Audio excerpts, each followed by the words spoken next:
Welcome to Brainish English Stories. On the roads near Goderville, the farmers and their wives were heading to town because it was market day.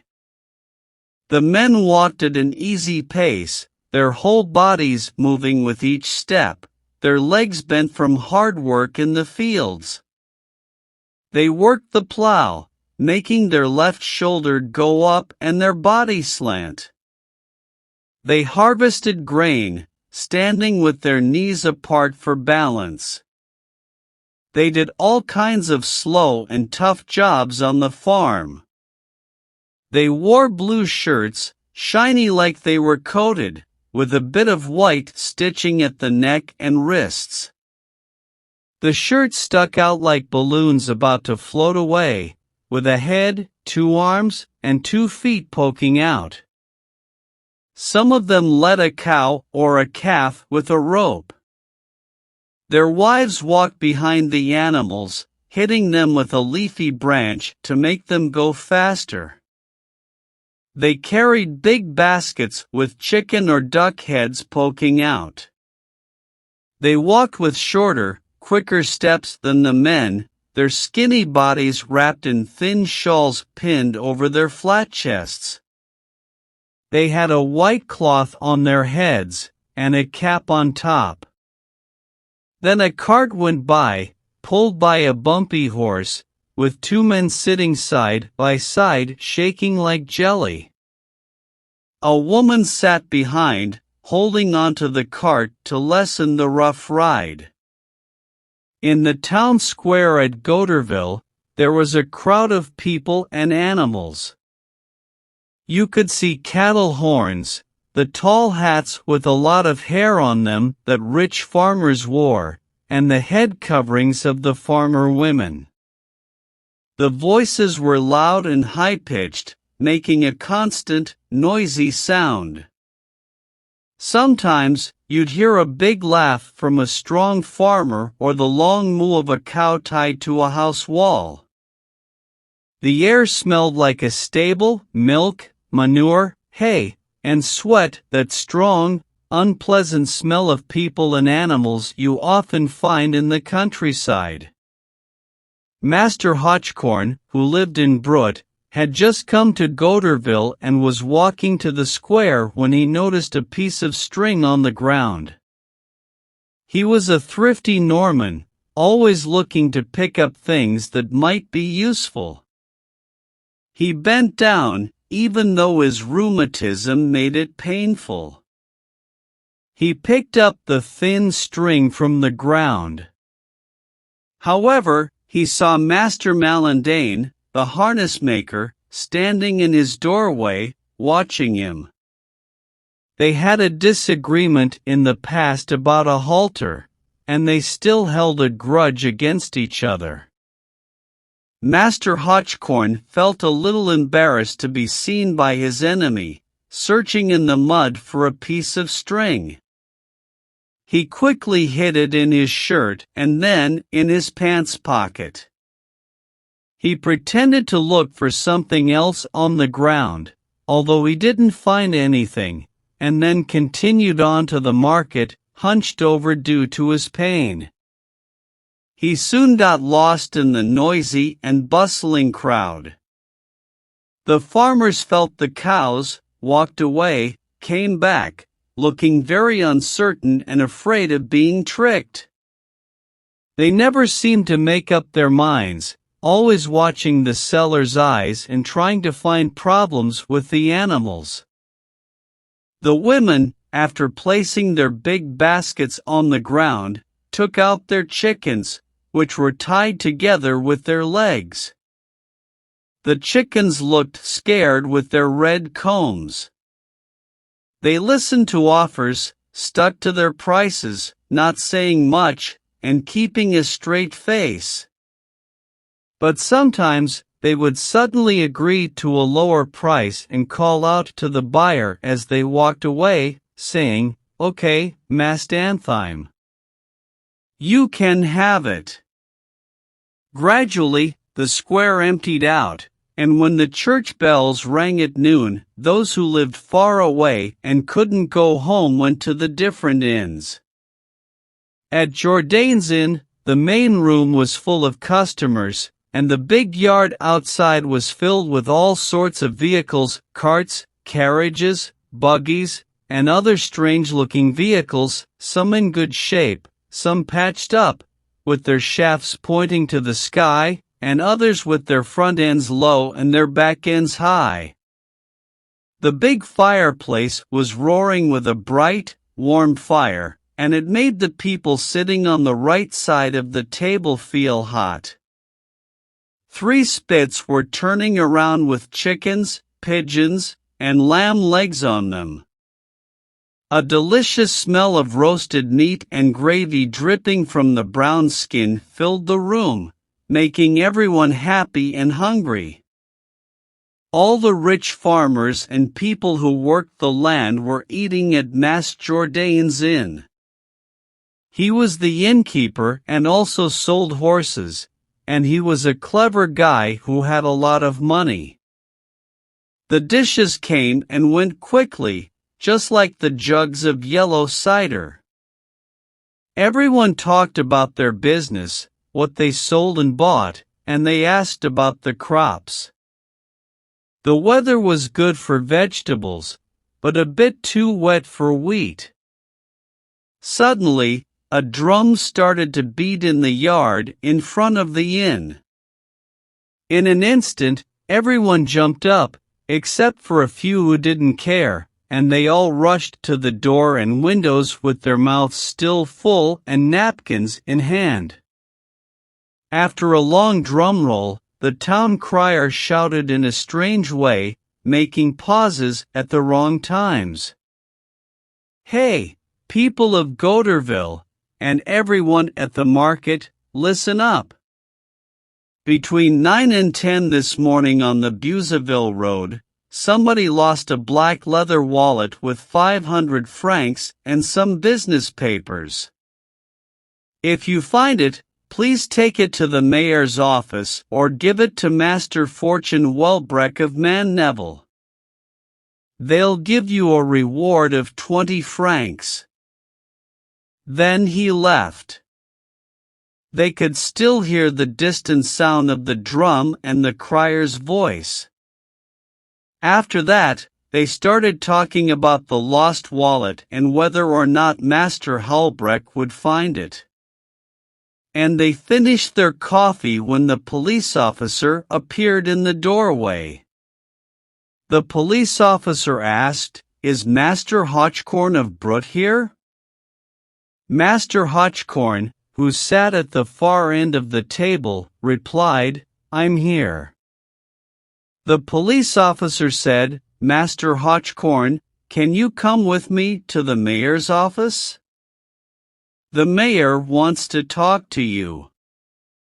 The farmer was surprised and worried. He quickly drank his small glass of alcohol, stood up, and, even more bent over than in the morning because his first steps after sitting were painful, he started to walk, repeating, "I'm here, I'm here." He followed the police officer to the mayor's office. The mayor was waiting, sitting in his big chair. He was the local notary, a heavy, serious-looking man who liked to make important speeches. "Master Hotchcorn," he said, "this morning, you were seen on the Buzzaville Road picking up a wallet that belonged to Master Welbreck of Manneville." The farmer was shocked and stared at the mayor. He was already worried by this suspicion, even though he didn't understand it. I picked up that wallet?" "Yes, you." "I promise, I didn't even see it." "You were seen." "Someone saw me?" "Who saw me?" "Monsieur Malandain, the harness maker." Then the old man remembered and understood. He got angry and said, "Ah! He saw me, that sneaky fellow? He saw me pick up this piece of string, see, Mr. Mayor." He reached into his pocket and pulled out the small piece of string. But the mayor didn't believe him and shook his head, saying, "You won't make me believe, Master Hotchcorn, that Mr. Mallandane, who is an honest man, mistook this string for a wallet." The angry farmer raised his hand, spat on the ground to show his honesty, and said, "It's the absolute truth, Mr. Mayor. I swear it by my soul and my salvation." The mayor replied, "After you picked it up, you looked around in the mud to see if any money had fallen out." The farmer was furious and scared, saying, "If someone can lie like that to ruin an honest man. If someone can say." But his protests didn't change their minds. He was brought face to face with Mr. Mallandane, who repeated his statement. They argued and insulted each other for a whole hour. At the farmer's request, they searched him but found nothing. In the end, the mayor, feeling unsure, let him go but said he'd inform the prosecutor's office and ask for instructions. The news spread, and as he left the mayor's office, the old man was surrounded by people who asked him questions with a mix of seriousness and teasing curiosity.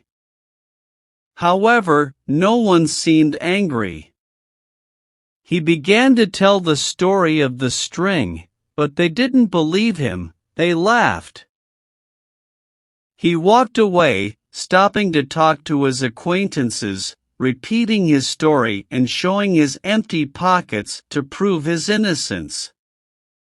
They said, "You old rascal."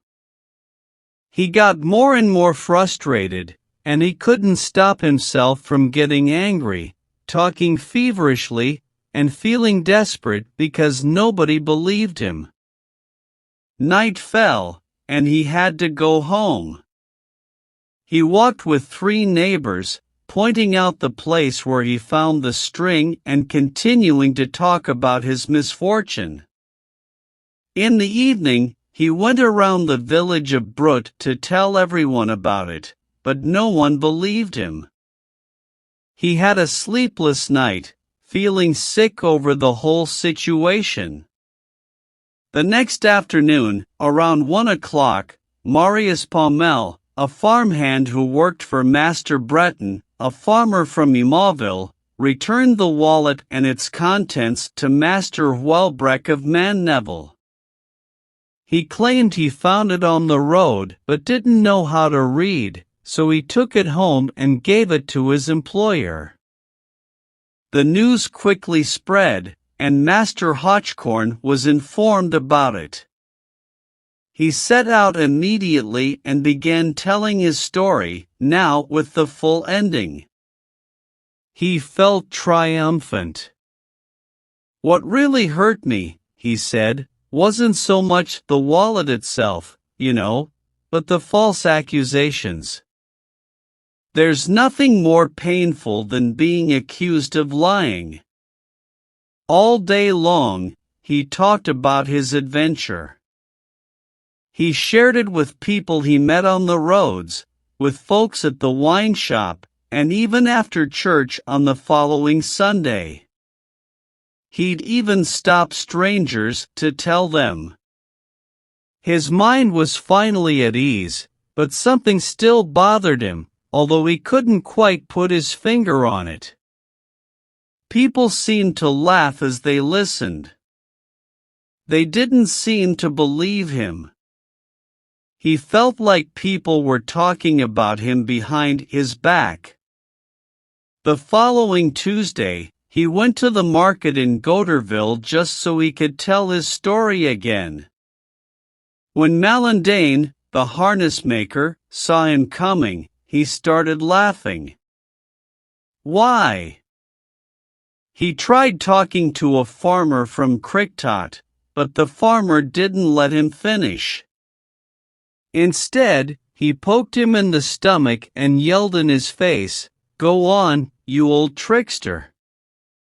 Then he turned away. Master Hotchcorn couldn't speak, and he felt more and more upset. Why did the farmer call him an old trickster? When he sat down at a table in Jourdain's inn, he tried to explain the whole story once more. A horse trader from Montvilliers said, "Nonsense, nonsense, you old schemer. I know all about your string." But they found the wallet. Hotchcorn stammered. "No, no, old fellow. There's one who finds it and another who returns it. I don't know exactly what you did, but I understand you." The farmer was completely stunned. He finally understood.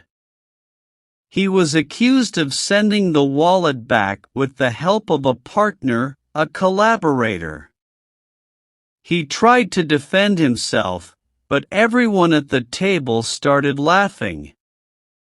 He couldn't finish his meal and left the inn while people jeered. When he got home, he felt ashamed and angry. He was overwhelmed by frustration and confusion. What hurt even more was that, with his Norman cleverness, he was capable of actually pulling off such a trick, and he might even brag about it as a sly move. He had a vague feeling that his innocence would be impossible to prove, because people knew him for being crafty. The injustice of the suspicion wounded him deeply.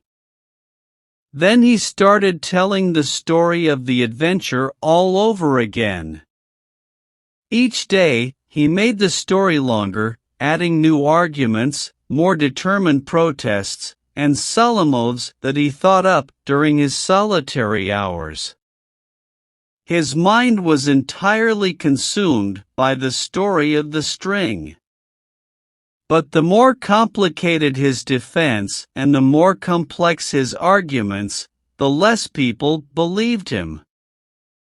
"People say those are the excuses of a liar," they whispered behind his back. He knew it, and he chewed his nails and tired himself out with his fruitless efforts. He started losing weight. Now, people asked him to tell the story of the piece of string for their entertainment, like how a soldier who has been in battles is asked to share his war stories. His mind, under this constant attack, grew weaker. In late December, he took to his bed. In the first days of January, he passed away. In his delirium, in his final moments, he kept protesting his innocence, repeating, "A little piece of string, a little piece of string, see, here it is, Mr. Mayor."